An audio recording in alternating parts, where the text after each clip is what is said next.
All right. Got it. Hello and welcome to Pot of the Dead, the internet horror film club that nobody asked for. I am your host, Nicholas, and as always, I am joined by the two final girls, Stephanie Hello. and Natasha. Hi, guys. This week we watched Seven, which is a movie from 1995. It's considered an American crime thriller film directed by David Fincher and written by Andrew Kevin Walker. It stars Brad Pitt and Morgan Freeman, with Gwyneth Paltrow and John C. McGinley in supporting roles.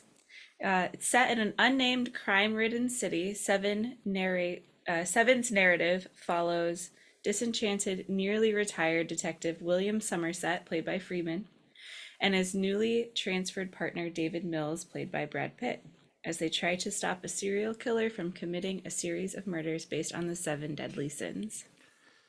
This is not the movie I watched. Oh, sure. Yes. I believe what I watched was Oh no. an old Jewish woman and her African American chauffeur in the American South have a relationship that grows and improves over the years. That's driving Miss Daisy. Yes, Oh my Morgan gosh. Freeman started driving Miss Daisy. Okay. Great movie. You could have maybe- picked so many. Oh man, Yeah. so many options for him. Okay, in a future world devastated by disease, a convict is sent back in time to gather information about the man-made virus that wiped out most of the human population on the planet. Is this World War Z? No, No. Okay. that's a really good one. That there's- is a good one. That's what I was thinking too at that first. was And a I was good, like, a good- no. I didn't even think of that. There's no What was time that? travel in that movie. Goes back. 12 Monkeys. There you go, 12 Monkeys. Yeah. Brad Pitt. It's also got Okay. Bruce Willis in it. So Yep, yeah. yep. Okay, last one I've got here. Maybe this is the movie I watched. Two, two no. dim-witted former high school buddies and Neil Diamond fanatics, Wayne and What? JD, plot to keep their friend Darren from marrying the wrong woman, a domineering and spiteful psychologist named Judith, by kidnapping her. Oh my! I have no idea. Judith. Two guys who like Neil Diamond. Ba, ba, ba, da, da, da, da, da, da, ba, ba. I don't know. I have no This, idea. this stars your boy Jack Black. Okay, hold on. Jack Black. Shallow Hal? No, So- that's not it. You're close. It's Saving Silverman. Save Ah. Oh. So Arlie Hermy, who plays the chief, or however you want to look at it in this movie, also plays Coach in that film. So Oh, okay. he's the one that, I don't know if you girls have ever seen it. Tasha, it seemed like you had, but yeah, it's Yeah, it was on the tip stupid of my 90s tongue. comedy. Like I Yeah. watched that movie way too many times growing up. I It was guess like on I'm- it was like on Cinemax all the time growing up. I know I saw it, but it's just over my head. So I have guess we're no gonna have to idea. bring it back and watch it I sometime guess soon. so. Yeah. Sounds great. So this movie came out in 1995, and as you read earlier, it says that it's a crime thriller. Now, here is our situation on what is allowed on the podcast and what isn't allowed on the podcast. It depends on what Google refers to it as, because you can call anything when you're putting it on. Well, no, you can when you're putting Just it that on sentence. IMDb, or you're putting it on, Wikipedia. Wikipedia or whatever. So it's one of those things of like the natural consensus. I don't know what that consensus is. It says it's horror. So that's why I was like, okay, we will use this one, because for the longest time I was like, man, I really want to cover this movie, but I think it's a thriller, even though I quote unquote know it's a thriller, but I feel it's a horror film. And then when I was just kind of going through stuff, I don't even remember what it was. It wasn't for the podcast. It said crime horror. I was like, whoa. Hold up. Stop Google- the presses. Google's got my back.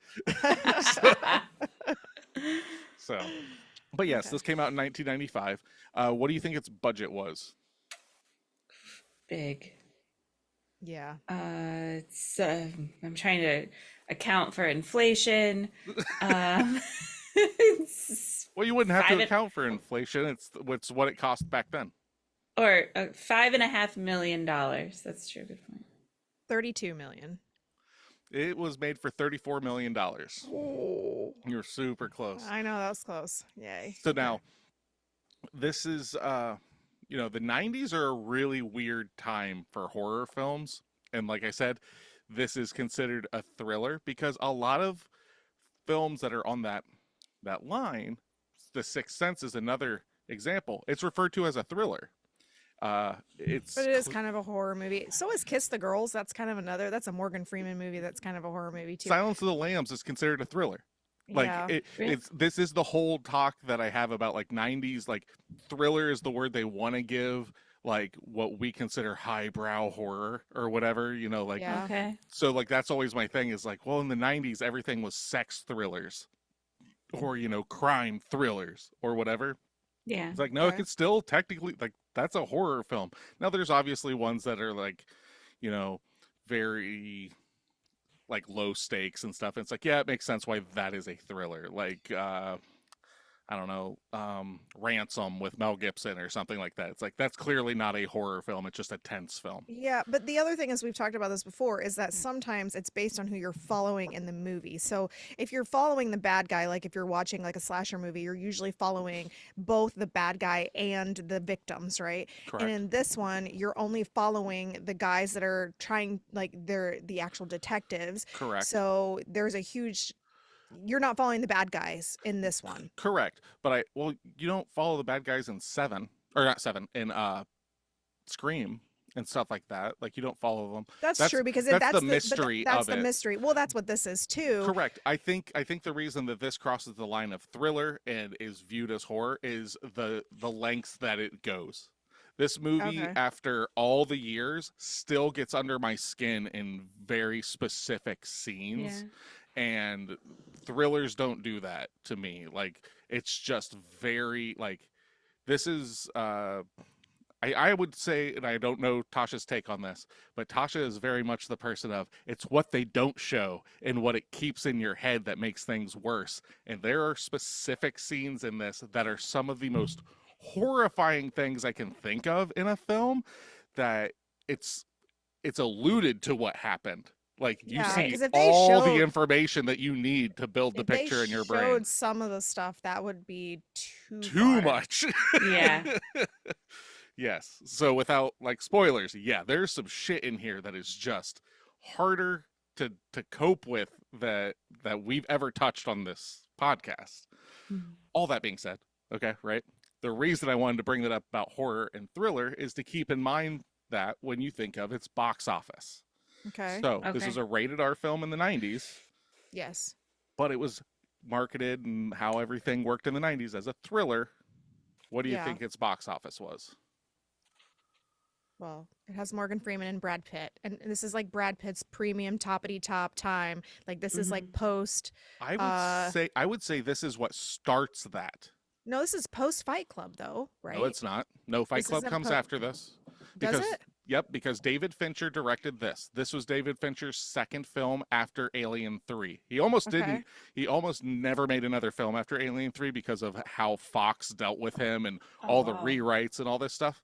So he'd had this script for like 2 years and was like, Okay. I think he's on record saying at that point I would have rather had cancer and just died than ever make another film because of how horrible his experience was with Fox. And it wasn't Wow. it wasn't until the New Line Cinema people were like, no, like Fox is this way. This isn't every company, and worked Okay. him towards making this movie. But yeah, like Morgan Freeman and another unnamed person that we won't talk about. Well, we can. I mean, it's No, everywhere just wait. nowadays. Well, it's everywhere nowadays. Like Okay. it's not a spoiler. Kevin Spacey, which we're not going to go into Kevin Spacey so much. I mean, he's kind of a shit. Well, not kind of. He's a shitbag and all that stuff. And then yeah, Gwyneth Paltrow before like she became the Gwyneth Okay. Paltrow we know today. Yeah. Like, but yeah, it definitely isn't like Morgan Freeman was Morgan Freeman because he'd already done Shawshank Redemption and stuff like that. Yeah. But he's not the Morgan Freeman we think of nowadays, where it's just like Morgan Freeman is like this like omnipresent actor, The right? voice of God. Yeah, literally. So I'm trying to see what like Brad Pitt had done before this, so I could get an idea on like where he was in his career. Like Legends just of the Fall. Like, I don't think that was before. I don't know if that was before It this either. 100% was, because he specifically took this role to offset the cheesiness of Legends of the Oh, Fall. wow. Okay. Wow. Really So, course corrected. yeah, apparently he was in Thelma and Louise, Mhm. probably not a big one. I knew he was in Cool World. That came out in Yeah, Cool World 92. was a fucking trip. That's He the was a first time I ever saw Brad Pitt.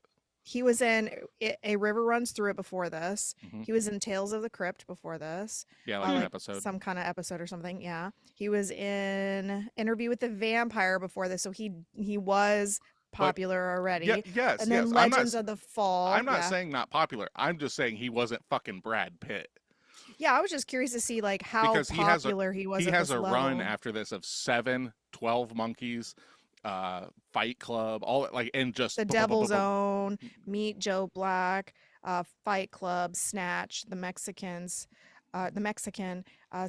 Spy Game. I know I've seen that. Hmm. Ocean's 11 was from 2001, so we yeah, started like just crossing over it into was that in this. the This early was the 2000s. movie though that like sparked Brad Pitt becoming like, oh my god, you know. Okay. And it's obvious when you see his performance in this movie, and like Yeah. that's the thing about this movie is the cast of it. I don't know anybody else that I would want to play these roles. But Yeah. anyway, what do you think its box office was before we start getting into all that stuff? 120 million. 78 million. $327 Oh million my dollars. God. All right. That's a huge fucking profit. Wow. My Yeah. gosh. Yeah, this Okay. this movie did buku bucks. And that's what I'm Yeah. saying is like the marketing and stuff of it like helps when you're kind of lying to your clientele. It's like it's a thriller. It's got the dude from Driving Miss Daisy. It's got the dude from like, and this was a legitimate thing when they did test screenings. They would like poll people and be like, "Oh, it's got Morgan Freeman from Driving Miss Daisy, and it's got Brad Pitt from uh Legends of the Fall." So like people would go in, watch this film and be like, I can't believe anyone would make a movie like this. Whoever directed this should be killed. Like legitimately said these things. Like, because you got to think like you're thinking of like these women like, and I'm speculating, but like when you see like Driving Miss Daisy, Legend of the Fall, and everything, it's like more than likely these like moms that are really into more like, you know, romantic drama kind of films, and then they see this. It's like, oh, okay, yeah, like, and Yeah. it got a lot of backlash from its initial screenings like that and stuff because of how grim it was and how depressing it was and everything, which is something that I applaud this film for. Yeah. Well, he's not romanticized in this movie either. He's romanticized, and Brad Pitt was in a lot of the movies prior to this, Yeah. like Interview with the Vampire, Legends of the Fall. Like a lot of those characters are a little bit more like he's the hot boy, you know. And this one, he definitely has a more serious role. Well, I mean, he's not the serious role, but he is a It, serious role. there is in reality, like there is almost no levity in this film whatsoever. Like there is a little like haha when they're sitting around the table for dinner or whatever, Mhm. but realistically like the character dynamics and stuff between Somerset and Mills, like yeah, like the conversation, but there's nothing like really written to just be like, and this is a joke, and this Yeah. it is very fucking serious like the whole time. But there's another dimension that this film does not star our cast of characters. It is not directed by David Fincher, who Okay. is arguably one of my favorite directors of all time. Guillermo del Toro turned down the chance to direct this That would be- have been probably good. Oh, that because would have been awesome. as a romantic, he didn't subscribe to the script's dark view on the world. Okay. Also, His style with this would have just made it so beautiful. well, Wow. he did do a film with Bradley Cooper that's like a crime noir film that came out. It's I can't remember the name of it off the top of my head. Oh, is it Nightmare Alley? Yes, I haven't seen it, Yes. but It's maybe that's his take on this style. yeah. And it is a very good movie and it is very beautifully done. Cool. I'll have to check I that one out. recommend. It's long though. I think it's Yeah, like 2.5 hours. I like Guillermo del Toro. I'll watch a lot of shit for him. It's worth it. But the role of Mills also Brad Pitt was not the first person to go for. Was it T. Crizzle? Oh Oh God. God. Oh, that would have been amazing. No, it was not Tom No. Cruise. It would T. not. Grizzle. It It would was not. it was somebody though that played in these style of movies a lot.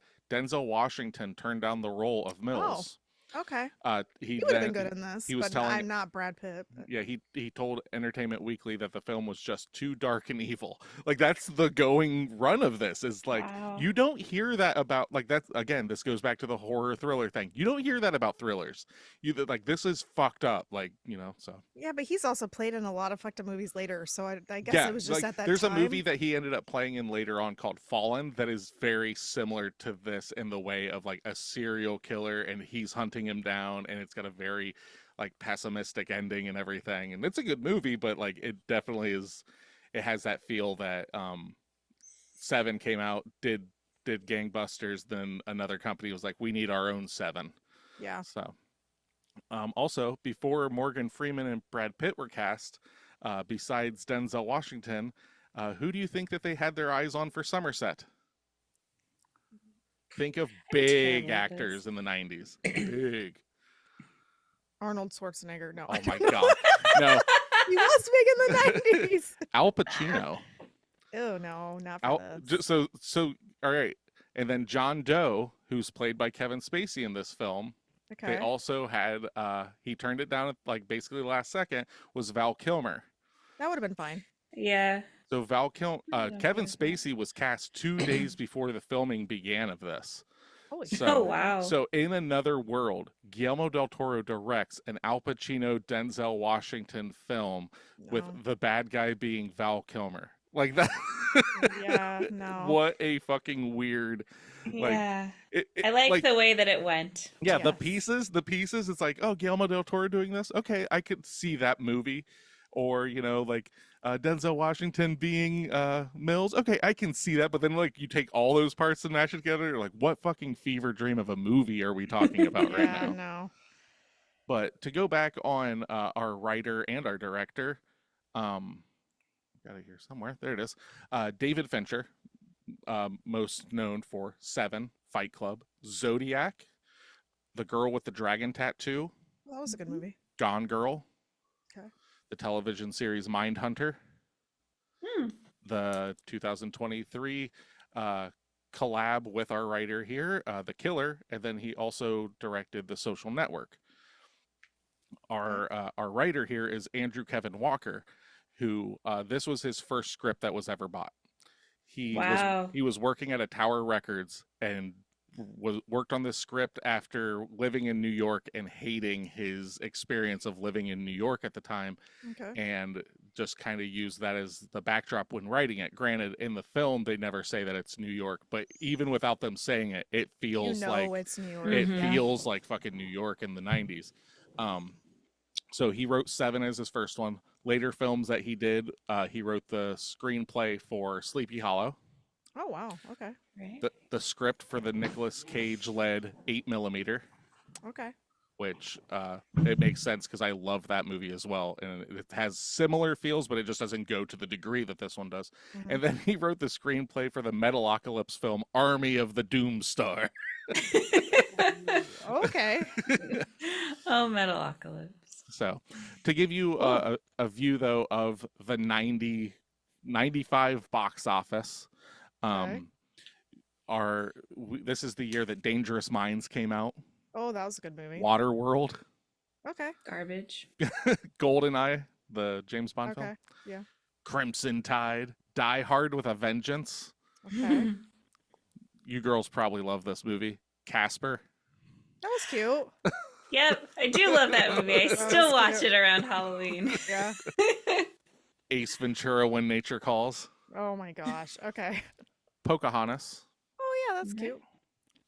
Hello, Pixar has entered the chat with Toy Story, Ah, okay.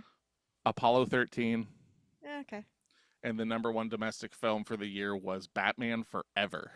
Ah. Okay. Yep, Sure. So yeah, like other notable film like horror films and stuff that came out this year was Species, Tales from the Crypt, Demon Knight, Vampire in Brooklyn with Eddie Oh, Murphy. Yeah. That was a movie. I don't The know how else to the say. Prophecy, Lord of Illusions, Tales from the Hood, John Carpenter's In the Mouth of Madness, which we'll end up covering one day.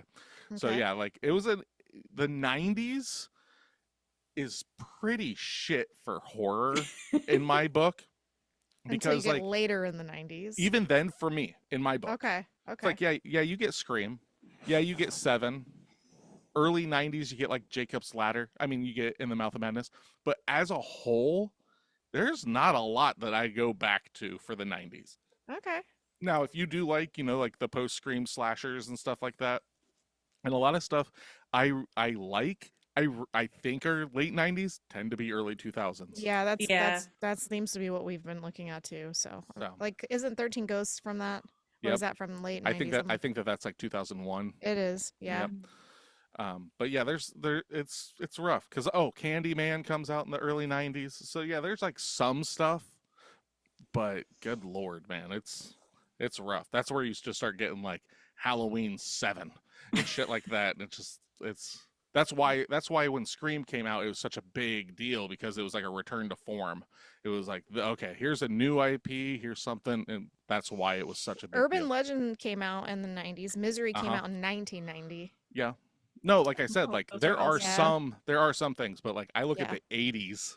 This is why people I think look at the Yeah. '80s Yeah. so highly because everything went the thriller route in the '90s. Yeah, because I'm just like browsing to see what we actually got in the 90s. Because, like, when we don't watch a lot of 90s horror films for this, and like, if you think about it, other than Scream, yeah, we don't really talk about it a lot. So, like, Tremors came out in 90. Jacob's Ladder, like you said, Blair Witch Project came out, The Craft, Sleepy But again, Hollow. Blair Witch was '99. Like you're pushing late Yeah. '90s. I'm talking Yeah, like that, like the chunk midway. of the '90s. Every, Dracula came out in 92. But yeah, in the middle of the 90s, there's not really anything at mm-mm. all. Like, even Bride of Chucky didn't come out until 98. Yep. Dust Till Dawn did come out mid 90s. Yes. I Know What You Did Last Summer came out mid 90s. That was see. I know what you did last. So it goes Scream. Then the following year is I Know What You Did Last Summer. Then the following year is Urban Legends because they're all hopping on that. Oh, we need Mm-hmm. our own Scream. Like, but I mean Yeah. that's how movies work. Friday the 13th comes out in 1980. Well, actually, Halloween comes out in '78. Then everyone needs a fucking slasher like Yeah, that's instantly. true. So It's interesting, yeah, because I never thought about it much.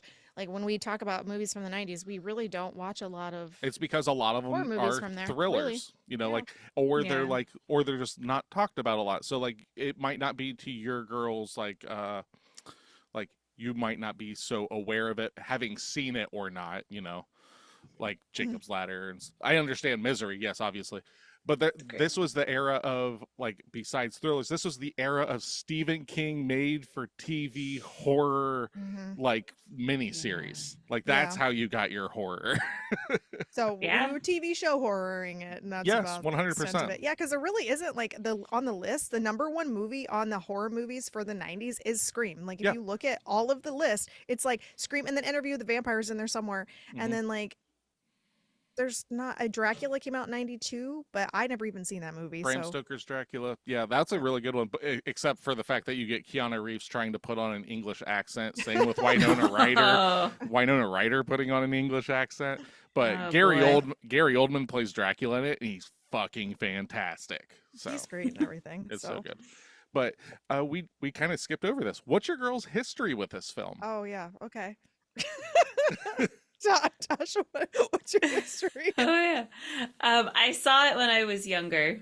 And it's how always just younger? kind of, I want to say far too young. I know that much. Middle school at the oldest. There's a good chance I was in elementary school when I stumbled across this movie with my mom. Yeah, I saw this when I was in elementary school because I saw it on VHS like right after it came out, basically with Brendan, and Mm. it ruined me. 100% ruined me. I saw this, Aliens, Alien 3, all those like in the same pocket of time. I don't know how, I don't know why, but that little pocket of time changed me forever. Yeah, How about you, Steph?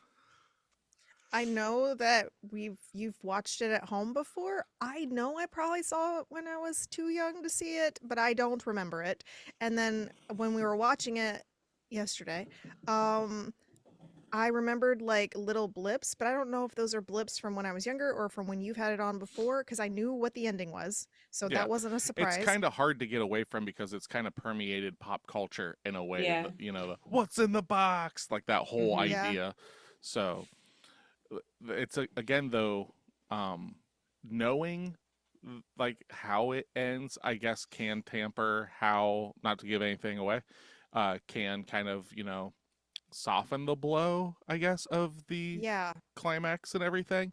But even then, it's done in such a way that like you could be told it, but until you actually see how it's performed and stuff, it's so much more like impactful, I would I say. I think it ruins it if you know Well, anything about it. yeah, I I'm really not. do. You think it just flat out I ruins? do because you don't there is no person that watches this fucking movie from the beginning and goes that's going to be the conclusion unless you've already been told it because this movie goes from like it is a thriller in the sense of like you are following along trying to play catch up and you're like okay this is this you're paying attention to everything in the background you're trying to follow along with the detectives right and so a lot of this is putting pieces together just as they are and then doing your own conclusion but if you already know how it ends then you already know the conclusion and like it removes that suspense because there's nobody watching this movie from the first time that's never seen it or never heard about what actually happens and going yep that was the foregone True. conclusion. I mean, I would. This is a comparison that I would make in that sense of first time viewing, going in dark. Uh, you don't expect it. I would compare it to The Sixth Sense. Hmm. In that sense, the big difference though for me is The Sixth Sense is a one and done, maybe two times to like rewatch it to like, oh yeah, I didn't notice that. Where this movie, I can just rewatch. Like, there's something, and it's one of those things. It's the like it's because how I am with films. There's so many unsaid things in this movie with how it's shot. It's atmosphere of it just being rainy the entire time of the film.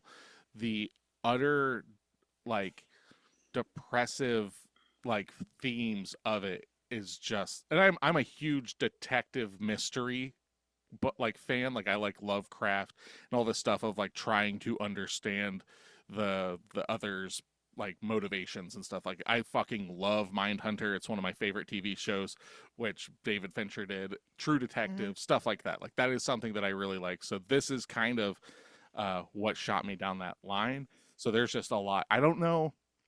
Obviously, I've got bias because this is a formidable, whatever film for me growing up. I don't know where I would stand on it if I watched it as an adult for a first time, not knowing. Hmm. I imagine I would still really like it, but yeah, Yeah. this is a Rushmore film in my book, All uh, right. and like there's things that I'll say later on, but yeah, I do know what you mean about like just watch it, like enjoying watching the movie. Because yeah, there is something about like everything that you said that I felt too. Like it's an enjoyable movie to watch. What's yes, happening is terrible, obviously, but Yeah. yeah, the it's a loud movie with it hmm always being rainy and the phone's ringing. There's always so much sound, which adds to that oppressive feeling. yeah, And just the style of it, it had like like an original Batman quality to it. This is definitely a really good film noir. I feel yes. like it would fall into that category more than anything else. There's just something about it that is Well, there's a film noir. When I think of that category, this is a movie that falls into that. it's funny that you bring that up because when David Fincher was making this film, he said that he wanted to make a black and white film in color. And through the film grading and stuff, they did a thing called debleaching, which it doesn't remove the silver from the film, and it causes it to have starker, harsher blacks and a darker tone. And to Okay. and he also got a cinematographer whose name yes, I have it right here. Uh, he got a cinematographer named Darius Colndy. I'm going to guess is how you pronounce his last name. And he was known for doing perfume ads. So if you think about how like a lot of those perfume ads, like the stark black and white and just like the dramatic like camera, like that was his cinematographer for this. That's So awesome. it's interesting that you pick that up where it's just like it no, it's like it's not just like a procedural cops, it's like there's like this like noir like Yeah.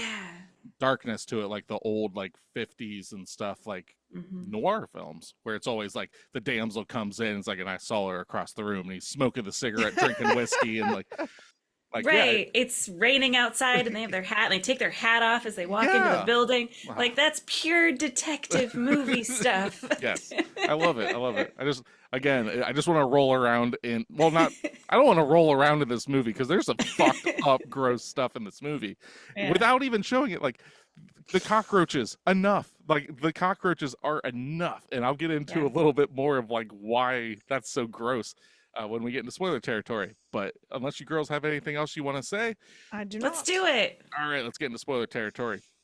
If this is your first time listening to Pod of the Dead, hello and welcome.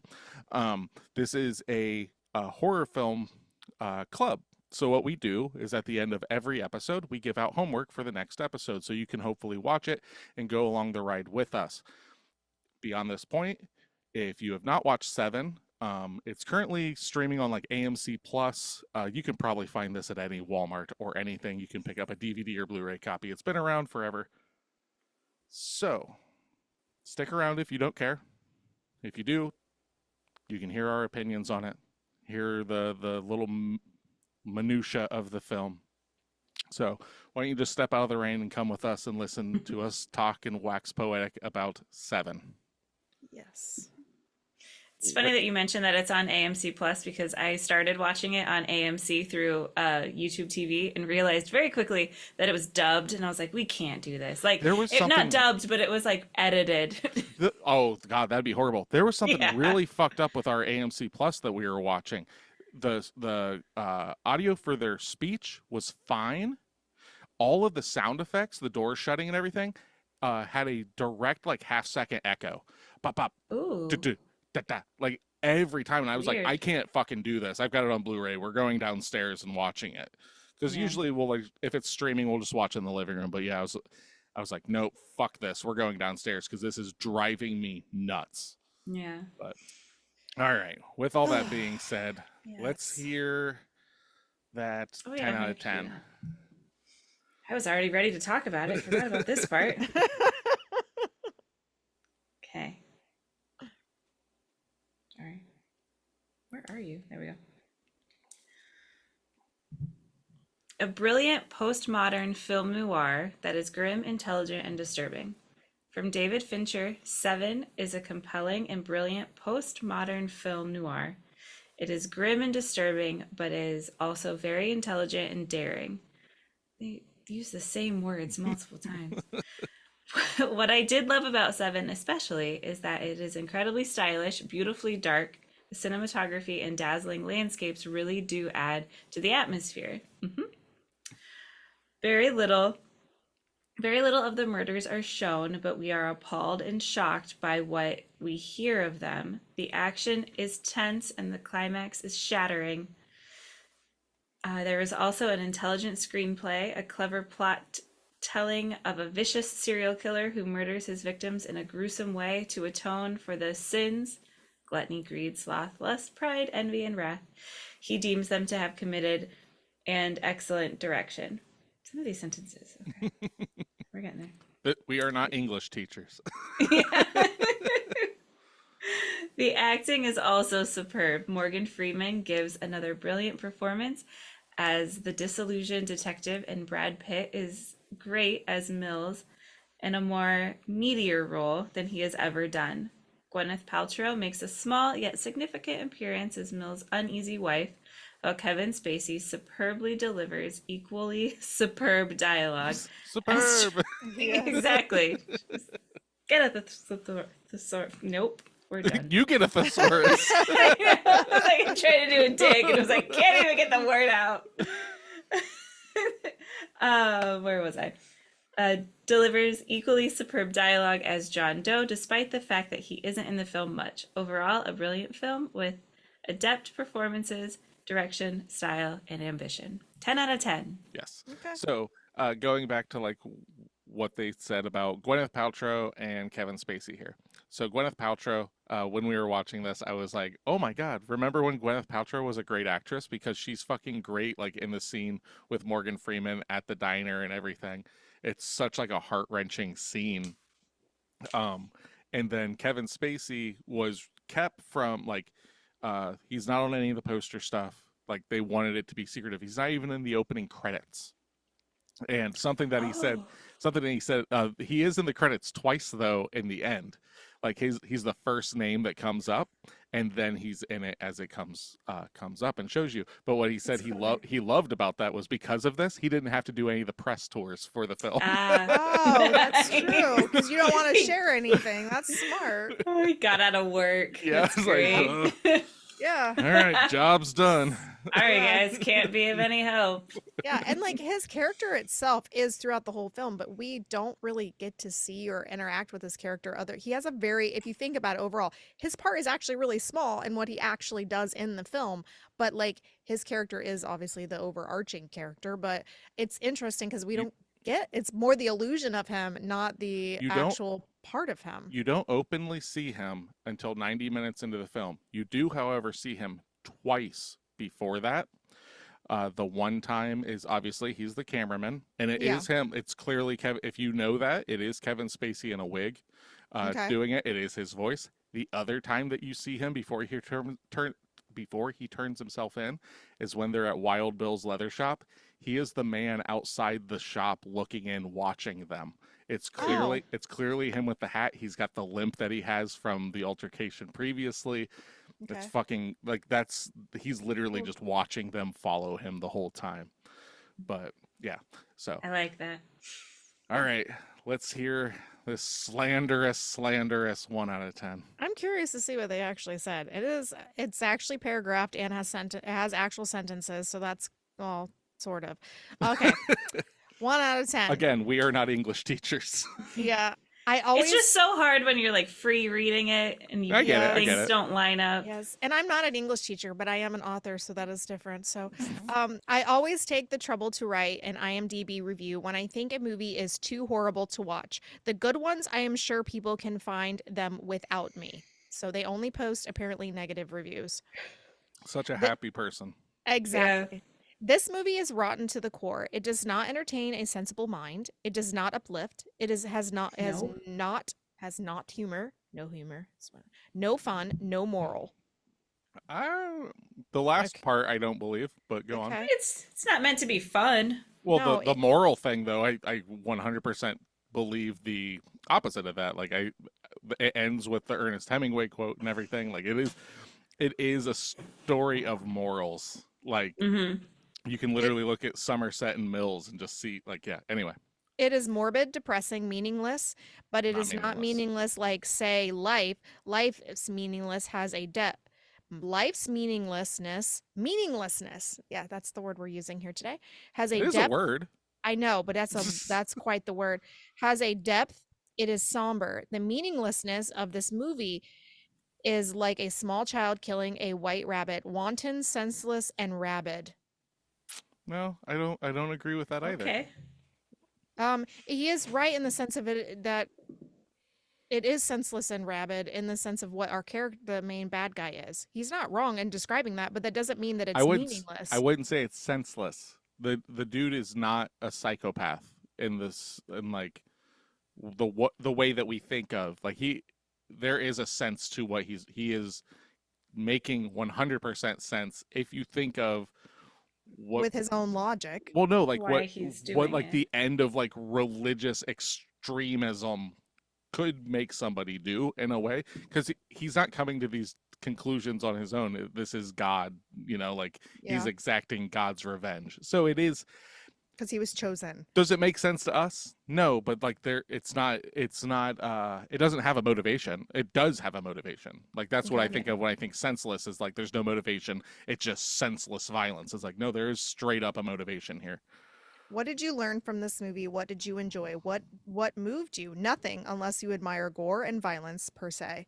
Yes, the I mean, acting, I do. especially of KS, Kevin Spacey, was superb, but I do not see any glamour in superbly acting the part of a mad killer. The mad killer can do it himself. Anyways, I am rambling, but after a movie like this, you are at a loss for words. You wonder what kind of people spend millions of dollars on movies like this. You wonder what kind of people go to watch it. You wonder most of all how someone can enjoy spending money on this rather than giving money to whomever. So my conclusion is that this person has some weird moral hierarchy that has a problem with real life stuff. This person, this sounds so far up my own ass, but it's serious. This person doesn't understand what it is to make art. Like the fact that they're like, it's so grim, it's so dark, it's like this is Dark not art. yeah, this is not a new thing. Like, look at the Renaissance, look at, like, there's this, who would put money into this, who would like this. It's like literally, like, any, like, this is what I'm talking about, where it's like, if you went into this seeing that it was Brad Pitt, Morgan Freeman at Yeah. that time and everything, this isn't, this is so counter to what they're known for at that time, that yeah, you're gonna have people being like clutching their pearls. Oh, that's so depraved. It's like, yeah, that it is, but uh that's kind of the point. Right. It's not that you champion the killer. Like, that's the thing. Like, I think people kind of get that confused.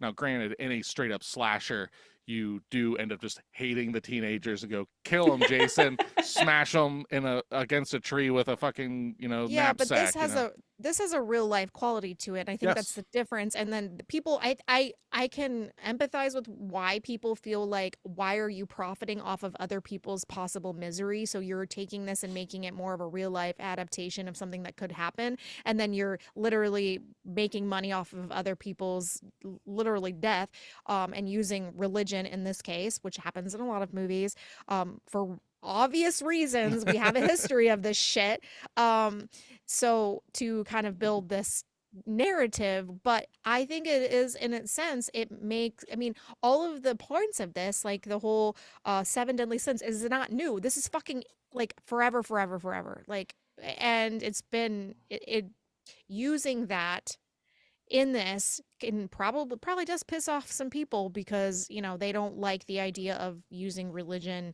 in, making it look like this, because they that doesn't mean, doesn't resonate with them, I guess. But I you it's just one of don't watch those this shit. Just it's don't one of watch those it. things where, like, I can I can understand the fact where people will be like, but did they have to go so far? It's like, but it got the point across, didn't it? Yeah.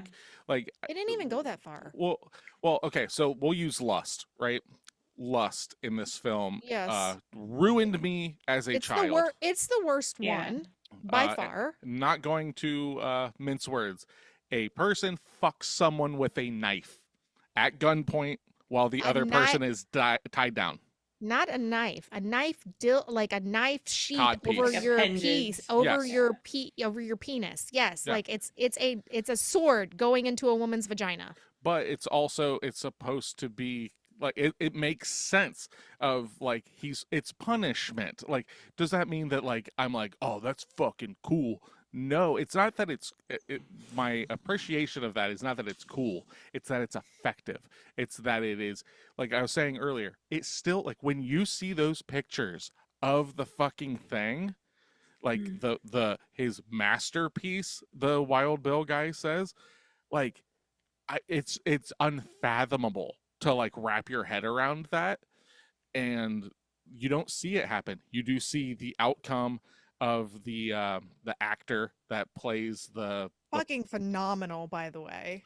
which, how he did that was, he basically stayed up for multiple days Mm. Hmm. and hyperventilated to get himself in that position. So that's Wow. why he seems so disoriented and just like the whole time, because, like, yeah, he really fucking went into that, because that goddamn performance, I've seen Amazing. this movie a million times, and it is so fucking scary. This movie is literally, I think it was Entertainment Weekly rated this as the 8th scariest film of all time, and I get Hmm. that because of performances like that.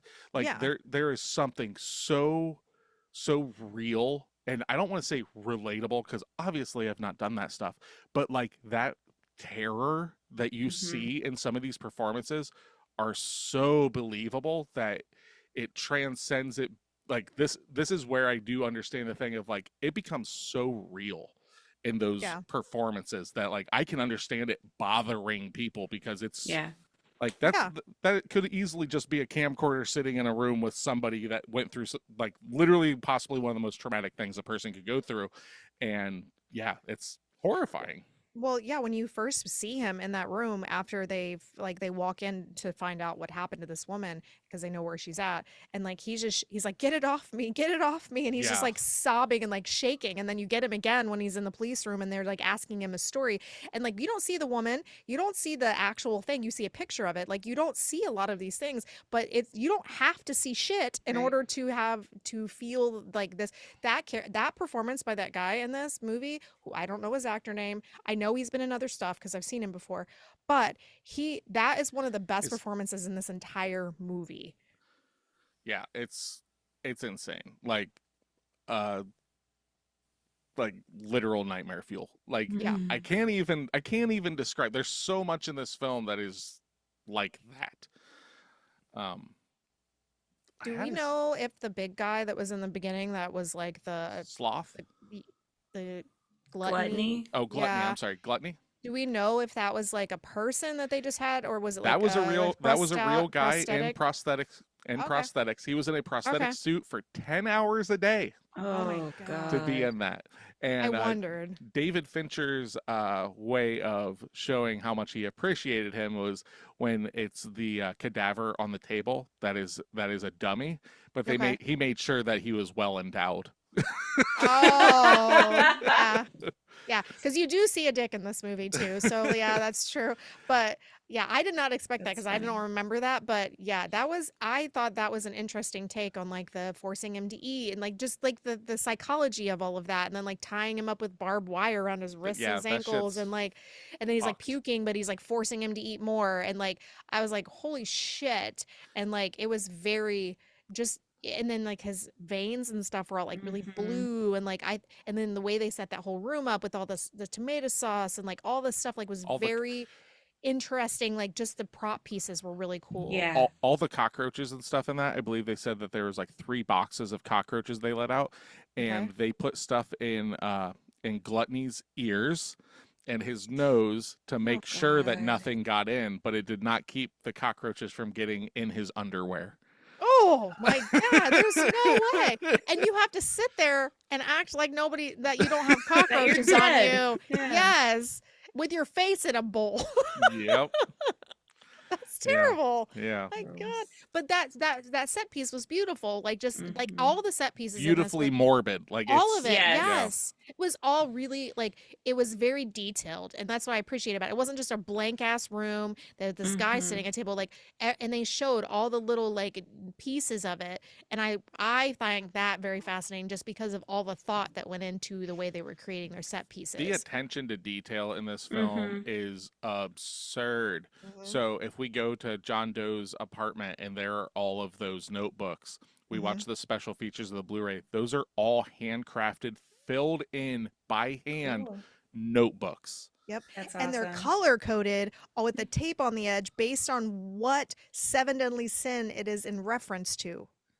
Yeah, Like and then what? going back to the beginning of the film, then the intro, the title sequence, that's all John Doe putting the books together, writing in the books, putting the that Oh. is 100% what it is. You're watching him remove the uh, His fingerprints. fingerprints and stuff like that. You're watching all that. It's just That's really up cool. close while it's done to like a remix of Closer by Nine Inch Nails. It just Hmm. so like this is like okay, so when The Killer came out last year, which was directed by David Fincher, written by Andrew Kevin Walker, and then had Trent Reznor doing the music to it, it instantly was like, oh yeah, Seven is written by Andrew Kevin Walker, is directed by David Fincher, and Nine Inch Nails is in the film a little bit. Yeah. Hmm.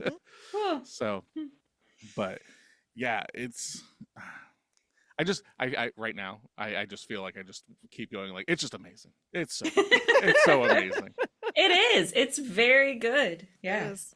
I agree. And like you said, Nick, how I feel about you don't always need to see everything. And that's the reason why I like this movie so much because you see a lot. It's very Sherlock Holmes where you see the after effects and you're piecing together all of the little details. Like I loved, if we're going to go back to gluttony, when they found the plastic pieces like in Mhm. his throat or whatever, like even figuring out where that goes and having to Yes. move the fridge and, you know, opening up the canvas.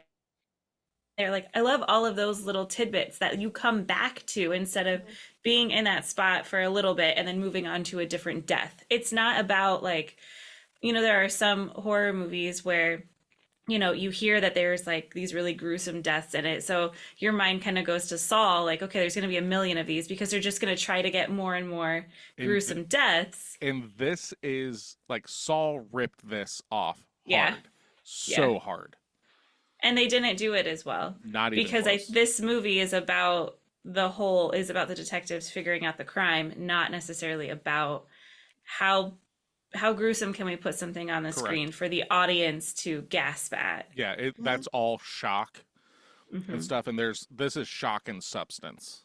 Yeah. Yeah. I mean, just the fingerprint on the wall that they had them come in and dust behind the picture frame, and then Yeah. they had it like all of that is so smart. And like the painting of the woman's under eyes, and like she had Hmm. like letting you know that she's going to notice something, you know, and like they ask her, and she's like, "Well, the painting's upside down."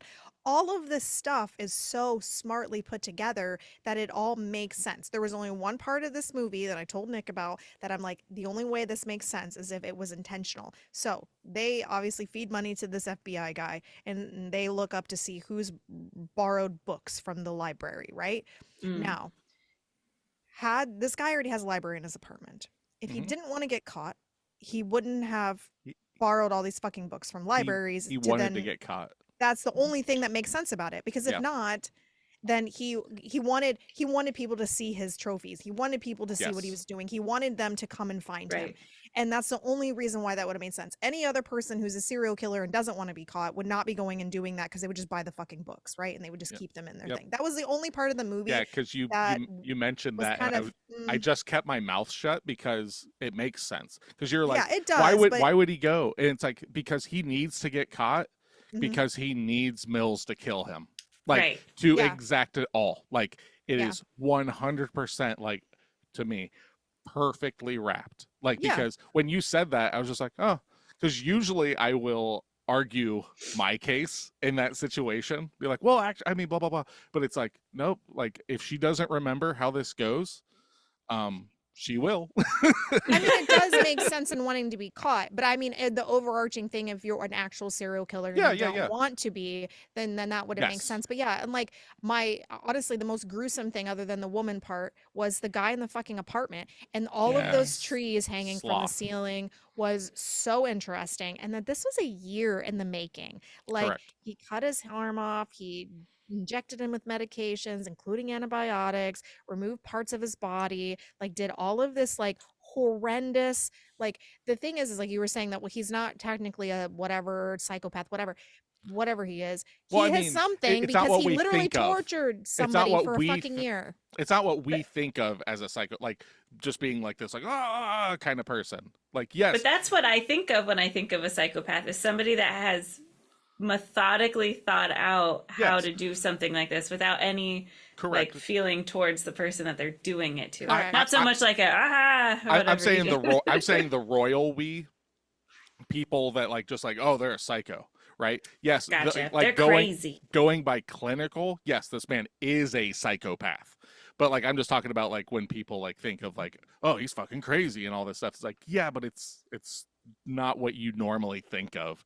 Yes, very, very methodical, very narcissistic, very like all because he It's is the most important thing in this Yeah. mhm. world and he is exacting God's revenge. And then like when Mills is talking to him in the back of the police car and stuff, and he's just like, oh, I should feel sorry for these people, the Mhm. prostitute that was passing disease, the pedophile that like all this stuff. And like if you think about it, like, okay, yeah, You're like like, you got some good points. yeah, like when he's specifically talking about sloth and stuff, it's like when they're talking to the coroner or the doctor or whatever, and he's talking about like this man has dealt with more hell than anybody has ever dealt with. If you shined a flashlight in his face, he would die of shock.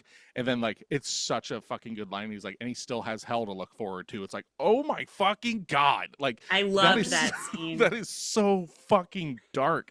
It's like, Mhm. did he say anything? He's like, he bit his tongue off long ago. Like just crazy. Yeah. And that's an actual guy that's on the bed. That is a 97-pound actor.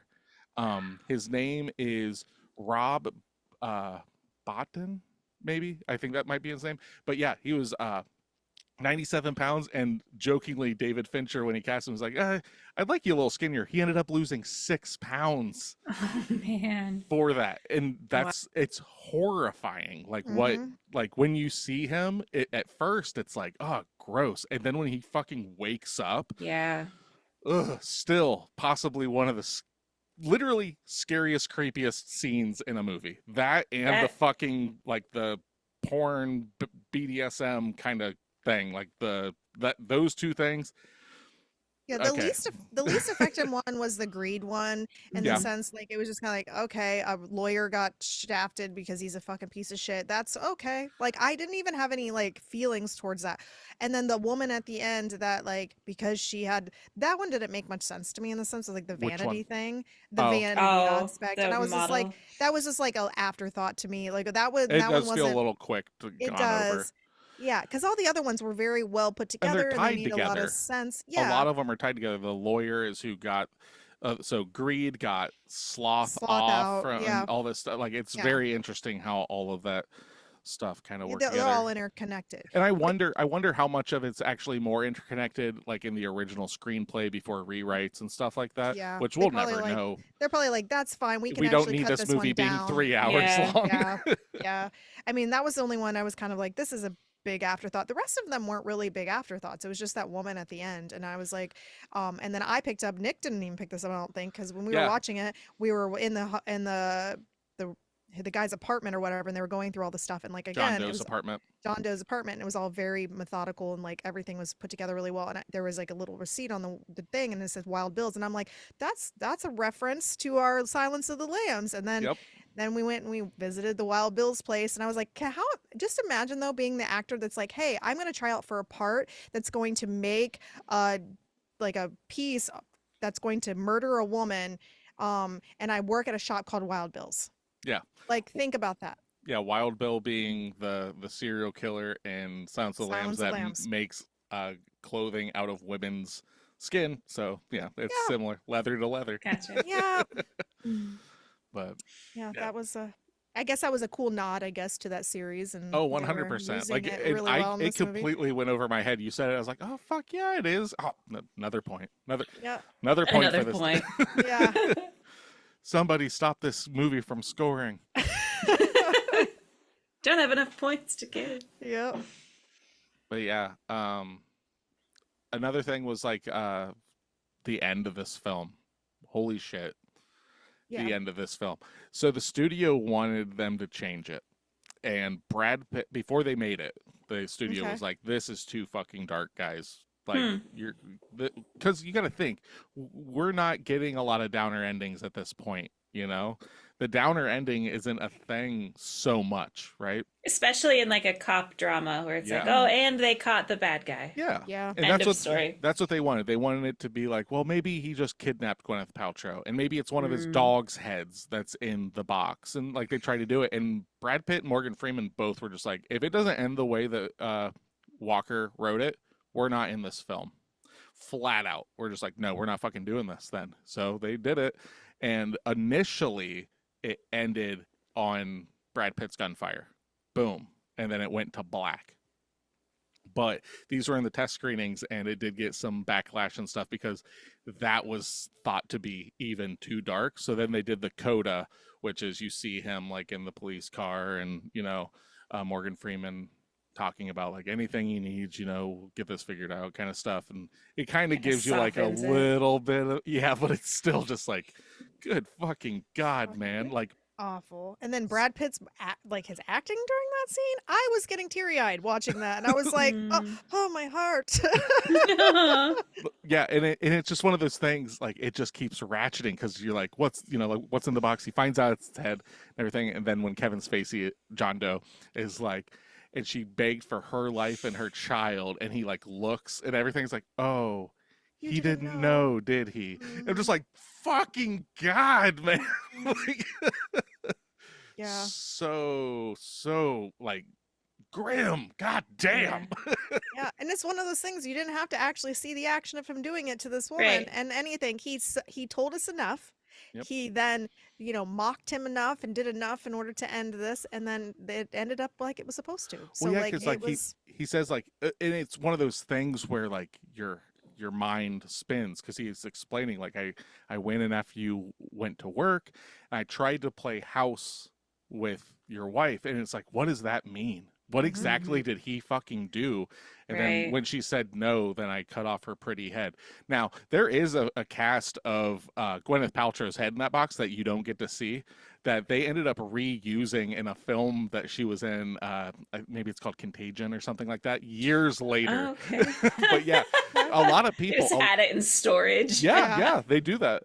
So like a lot of people say they remember seeing her head in the box and stuff. That never happens. What you do get is a subliminal, single frame of her face showing up when Mills is like losing his shit, and that's where people try like kind of Mhm. accidentally make the connection of seeing Gwyneth Paltrow's head in the box. But yeah, you Mhm. don't. You see Yeah. just you see like a bloody thumbprint. That's it. Yep. Yeah, it's like what would that be called? Like the Mandela effect or something like that, where it's like that's a common Yeah, memory people have that isn't correct. Because I correct. went into this like that was like, oh yeah, there's a head in the box. Of course I know that scene. And then it wasn't Yeah, like like wasn't the the way head's my there, you mind just don't see remembered. it. Yeah. Yeah. Right. And Mhm. then when we were watching the extra features, that scene where Morgan Freeman is opening it and his reaction and everything, that is the first take. Like they did multiple takes after that, I Oh, guess. cool. And then they were like, no, his reaction on the first try was the reaction we needed, and so that's what they ended up using for it. And it feels very genuine and like, oh shit kind of stuff. And like he's just a phenomenal actor anyway. And I really liked that, and then obviously the way Brad Pitt acts in it. And I do agree with the people who watched this that was like, well, you can't just end it with a black after he shoots him, because like you want to make sure that he didn't kill himself. That Yep.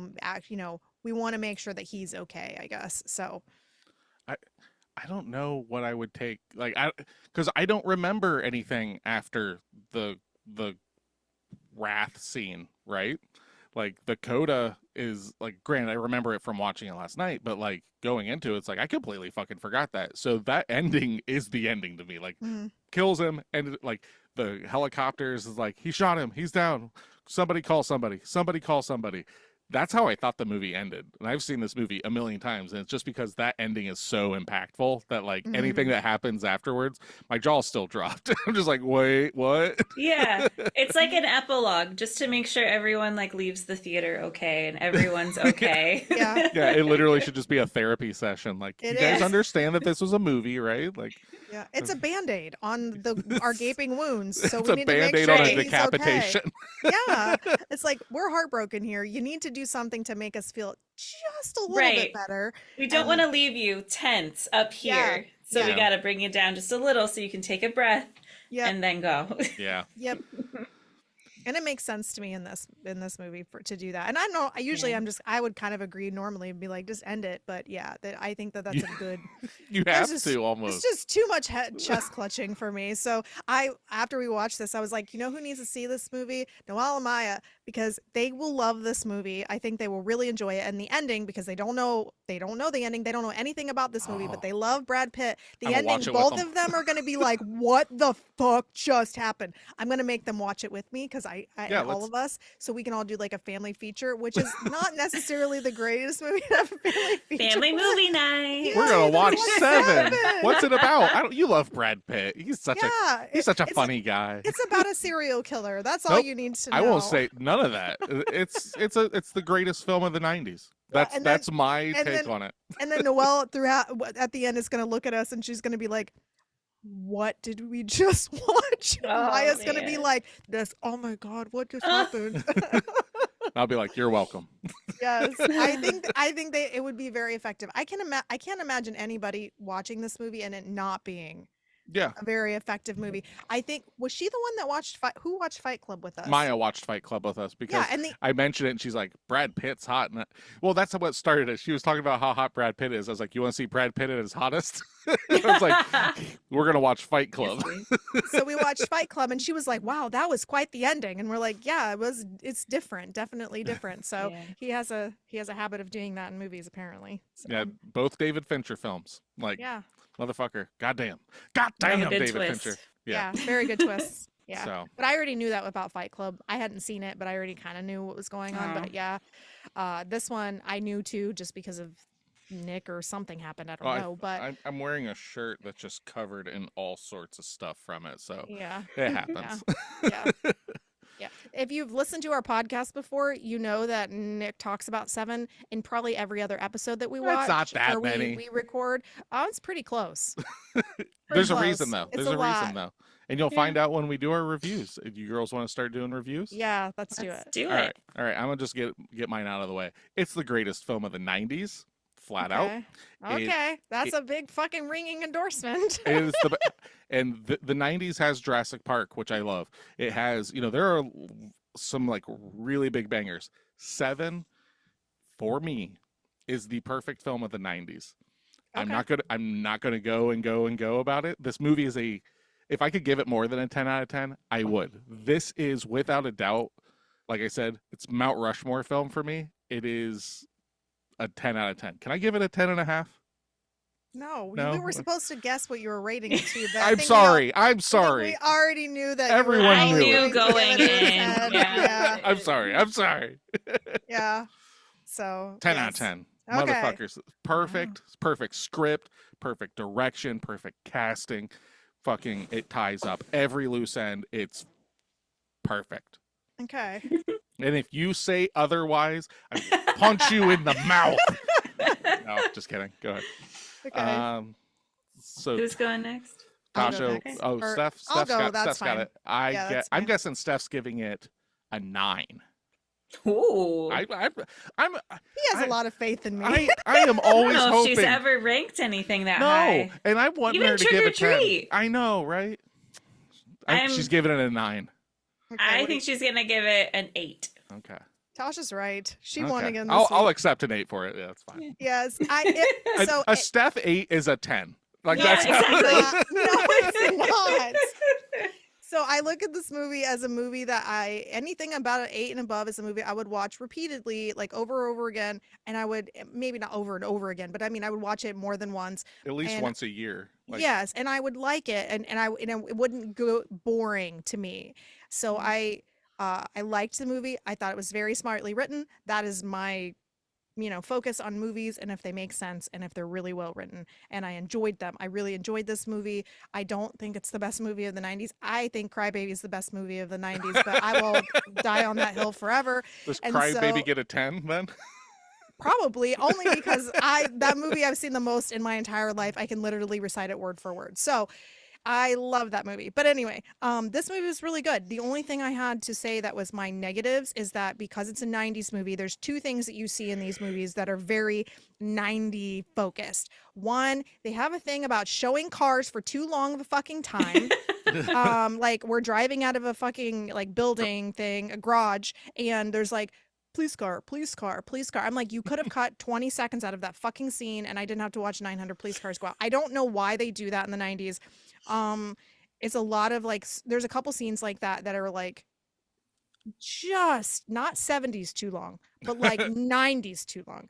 So I was like, that docked just a little bit for me and enjoyability because I was just waiting for us to get to the next part. And then, the background sound, not the sounds of like the streets or the stuff, the music that they put in it.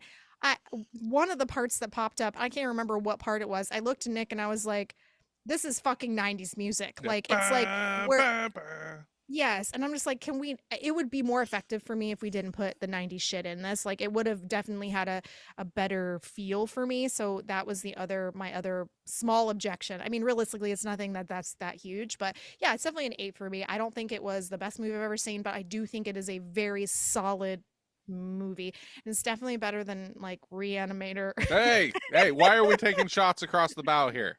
and some of the other and what was that, Dead Alive, and some other movies Oh we Whoa! watched. God. Well, I So You can't agree, but even put goddamn, those on the same I why are you know. why I'm are just you field. targeting me? I am. I'm just intentionally antagonizing Nick. It's okay. Yeah.